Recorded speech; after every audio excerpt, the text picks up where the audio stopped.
Very good afternoon to all of you my dear students. Hope so कि आप लोग अच्छे होंगे। चलिए स्टार्ट करते हैं हमारा आज का ये नेक्स्ट क्लास, जिसमें हम लोग पढ़ने वाले हैं हमारे इस चैप्टर का, that is the improvement in food resources का second part, that is the animal husbandry. I hope कि आपने पिछले क्लासेस को अच्छे से अंडरस्टैंड किया होगा। यहाँ से जो टॉपिक स्टार्ट हो रहा है वो और भी ज़्यादा इंटरेस्टिंग और सिंपल है, जिसके बारे में सिर्फ आपको एक थॉरली उसका बस एक आइडिया होना चाहिए और उसको आप अपने लैंग्वेज में आंसर कर सकते हैं। तो एनिमल हस्बेंड्री में आप लोगों को क्या पढ़ना है, ये चीज़ सिर्फ मैं आज इस क्लास में एक इंट्रोडक्शन देने वाली हूँ और उसके एक टॉपिक को आपके साथ डील करूँगी। What is animal husbandry? Animal का मीन्स तो आप जान रहे हो, जितने भी पशु होते हैं that are known as the animals, ठीक है। और उसके फीडिंग, उसके ब्रीडिंग और उसके डिजीज़ को रोकने के लिए जितने भी टेक्निक्स को अपनाया जाता है, that is all comes under the category that is known as the animal husbandry. यानी कि जितने भी एनिमल्स हैं उनको ग्रो करना, उनको फीड करवाना, भोजन देना, उनको डिजीज़ से कंट्रोल करवाना, उनके रहने की जगह को अच्छे से रखना, उनके वेराइटीज़ को इम्प्रूव करना। पढ़ा था हम लोगों ने क्रॉप में ना कि 2 डिफरेंट काइंड्स ऑफ कैटेगरी को, क्वालिटी को मिक्सअप करके एक नया प्लांट बनाते हैं। जस्ट लाइक दैट एनिमल्स में भी हम लोग अपने डिज़ायर्ड ट्रेट को मिक्सअप करके, उनके जीन्स को मिक्सअप करके एक नए एनिमल्स को भी प्रोड्यूस करवा सकते हैं। So this is all comes under the topic that is animal husbandry. तो बेसिकली एनिमल हस्बेंड्री में 3 चीज़ें होती हैं। पहला होता है उसका फीडिंग, उसको कैसे खाना खिलाना है, क्या चीज़ देना है, कौन सा सप्लीमेंट देना है, कौन नहीं देना है। Second one is the breeding, उसको कैसे रिप्रोड्यूस करना है, कितने टेक्निक्स को अपना करके नए वेराइटीज़ हम बना सकते हैं। And the last one is the disease को कंट्रोल करना, अगर उनमें कुछ डिजीज़ होता है तो उसको किस तरह से कंट्रोल किया जाता है। तो एनिमल हस्बेंड्री में बहुत सारे एनिमल्स को लाया जाता है, जैसे कि कैटल, ठीक है ना, मवेशी जिसको दिया, जिसमें काऊ, बुफेलोज ये सब आते हैं। गोट हो गया, शिप हो गए, and other the poultry farmings हो गई, जिसमें वो चिकन्स वगैरह आते हैं, मुर्गी। Another is a fish nursing होता है, जिसको फिश फार्मिंग के नाम से जानते हैं। एंड द बी कीपिंग, मधुमक्खी का पालन जिसको कहा जाता है। तो इन सारे टॉपिक्स को बेसिकली पढ़ना है। एक्चुअली एनिमल हस्बेंड्री की क्यों ज़रूरत पड़ी? क्योंकि जैसे जैसे पॉपुलेशन इंक्रीज़ हो रहा है वैसे वैसे हमारा डिमांड भी बहुत ज़्यादा बढ़ रहा है। और हमारा डिमांड सिर्फ ऐसा नहीं है, इम्प्रूव्ड क्वालिटी के डिमांड्स होते हैं मार्केट में। तो इसी डिमांड को फुलफ़िल करने के लिए एनिमल हस्बेंड्री को अपनाया जा रहा है। आपको आपके सिलेबस में बेसिकली इस टॉपिक के अंदर में 4 सब टॉपिक्स को अंडरस्टैंड करना और पढ़ना है। आपके सिलेबस में बेसिकली देखिए क्या है। फर्स्ट वन पढ़ना है आप लोगों को कैटल फार्मिंग, ठीक है ना। कैटल आप समझते हो ना, जो पशु मवेशी रखे जाते हैं, गाय, काउज, बुफेलो, ये सब कैटल फार्मिंग। सेकंड आपको पढ़ना है पोल्ट्री फार्मिंग के बारे में। पोल्ट्री का बात आप समझ रहे हो, जितने भी चिकन्स होते हैं, क्रोज होते हैं, ये क्रोज कॉक्स होते हैं, ये सब जो होते हैं, they are comes under the poultry farming. Third one is the हमारा हो जाता है फिश फार्मिंग, फिश के लिए हम लोग करते हैं। And the fourth one is the beekeeping. तो ये 4 पॉइंट्स आप लोगों को पढ़ने हैं। First one is the cattle farming. तो आज के इस क्लास में हम लोग थोड़ा सा कैटल फार्मिंग पे थोड़ा सा समझते हैं। देखिए इसको कितने पोर्शन से पढ़ना, व्हाट इज़ कैटल फार्मिंग, ठीक है।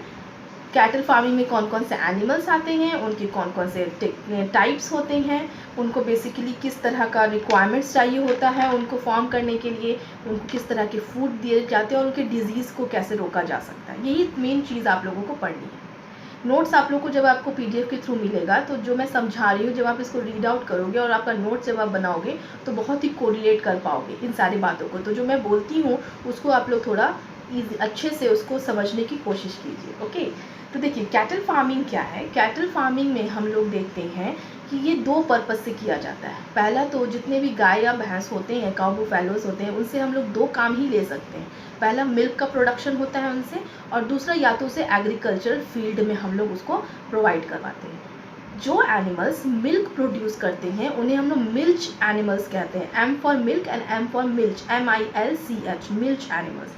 और जो कैटल्स जो होते हैं जो कि एग्रीकल्चरल फील्ड में जाते हैं, खेत जोतना, हल चलाना, ये सब वाला जो काम करते हैं, इनको हम लोग क्या बोलते हैं, ड्रॉट एनिमल्स। याद रहेगा, मिल्च और ड्रॉट ये ऑब्जेक्टिव क्वेश्चंस आते हैं। Milk producing animals, milch animals, और जो फार्मिंग में काम करते हैं, they are not the draught animals. Understood. अब देखिए जो इंडियन कैटल होते हैं, इंडिया में जितने भी कैटल्स होते हैं उसमें 2 ही बेसिक होते हैं, एक काऊ और एक बुफेलो। काउ का जो साइंटिफिक नेम होता है उसका होता है बॉस इंडिकस, और बुफेलो का जो होता है वो होता है बॉस ब्यूबैलिस। ठीक है, ये नाम आपको याद होने चाहिए, bos indicus that is cow and bos bubalis that is buffalo.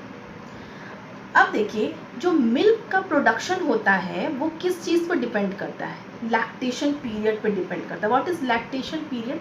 देखिए, जैसे ही कोई एनिमल प्रेग्नेंट होती है, जैसे काउज जब प्रेग्नेंट होती हैं और after baby birth, baby cow को जब वो बर्थ करती हैं, आफ्टर डैट उनमें उनके बॉडी में मिल्क का प्रोडक्शन स्टार्ट हो जाता है और वो अपने बेबी को क्या करती है, मिल्क प्रोड्यूस करवाती है। एट दैट टाइम पे क्या होता है कि मिल्क का प्रोडक्शन बहुत हाई हो जाता है और हमें मिल्क बहुत ज़्यादा अमाउंट में प्रोवाइड होता है, और इससे हम लोग ईजिली क्या करते हैं, फार्मर्स जो होते हैं या फिर जो कैटल फार्मिंग में जो लोग काम करते हैं वो मिल्क को मार्केट में प्रोवाइड करवाते हैं। तो लैक्टेशन पीरियड जितना ज़्यादा लंबा रहेगा वो उतना ज़्यादा मिल्क को प्रोड्यूस करेंगे। What is lactation period? Lactation period is the production of milk in their bodies.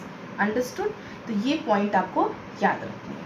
After that देखिए, जब इनकी वैरायटी को इम्प्रूव किया जाता है, तो मैंने आपको प्लांट में भी समझाया था, यहाँ भी क्या करते हैं कि कुछ ऐसे वैरायटी को लेते हैं, जैसे कि यहाँ पर मैंने एक एग्जांपल दिया है यहाँ पर कि एक वैरायटी हम लोग लेते हैं जो कि फॉरेन वैरायटी है, जो बाहर के कैटल्स हैं, जैसे कि हम लोग उसमें ले सकते हैं जर्सी या ब्राउन स्वीट्स, ये सब बाहर की वैरायटीज़ होते हैं कैटल की, ठीक है ना, उनको लेते हैं जिसमें लैक्टेशन पीरियड बहुत लंबा होता है, बहुत लंबे दिनों तक उनमें मिल्क का प्रोडक्शन होता रहता है।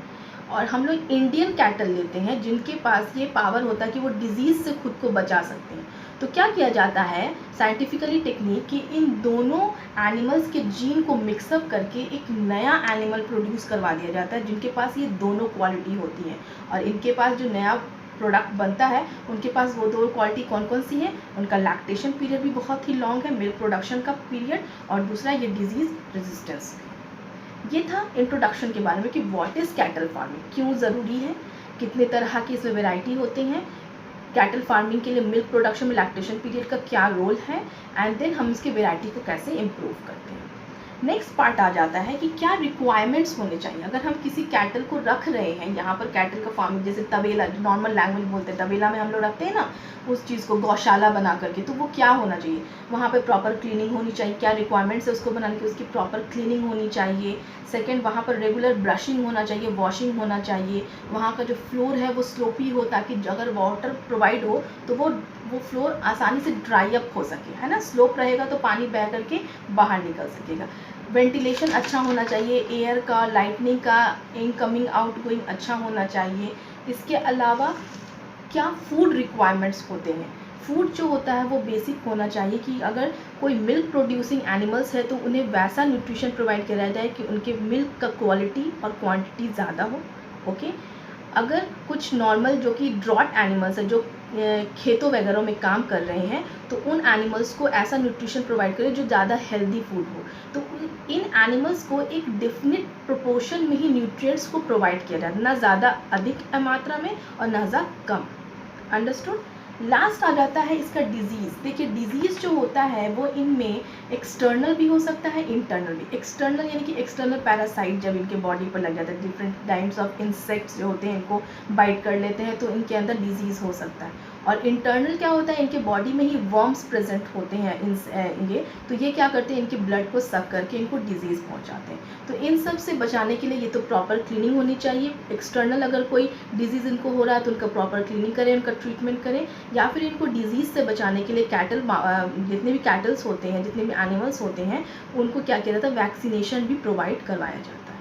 So this is all about, ये बहुत ही सिंपल सा एक छोटा सा टॉपिक है कि कौन कौन से वैरायटी होने चाहिए, इनका कैसे प्रोटेक्शन होना चाहिए। ये सब बहुत नॉर्मल लैंग्वेज में भी आप लोग समझ सकते हो, और ये ज़रूरी नहीं कि सिर्फ बुकिश लैंग्वेज को ही आप लोग याद करो। अपनी लैंग्वेज में आप लोग इसमें जो भी पॉइंट्स आपके माइंड में आ रहे हैं, लेकिन प्रॉपर पॉइंट्स होने चाहिए, वो आप इसको आंसर कर सकते हो। तो यहाँ पर हम लोगों ने क्या देखा कि एनिमल हस्बेंड्री में आपको 4 टॉपिक्स पढ़ने, that is the cattle farming जो आज हम लोगों ने समझा। Second one is the poultry farming, third one is the fish farming, and then last one is the beekeeping. तो कल की क्लास में हम लोग एक नया एनिमल हस्बेंड्री का टॉपिक पढ़ेंगे, that is the poultry farming. आज के लिए इतना ही। इसके रिटन मटेरियल PDF के थ्रू आपको मिल जाएंगे। Thank you so much, have a nice day, stay at home and eat healthy.